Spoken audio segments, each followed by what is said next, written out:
My God, what did you eat? This is a very simple recipe, folks.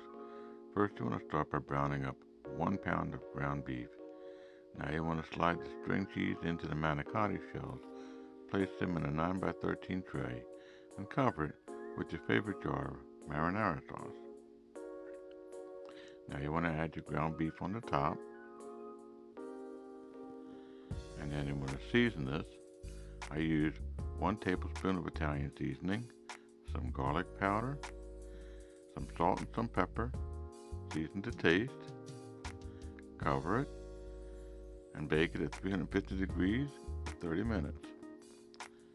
After 30 minutes, uncover this and add your mozzarella and add your Parmesan. Now bake it uncovered for 20 more minutes. Look at that, folks. The only thing better looking than that is the guy doing a taste test. Oh, yeah.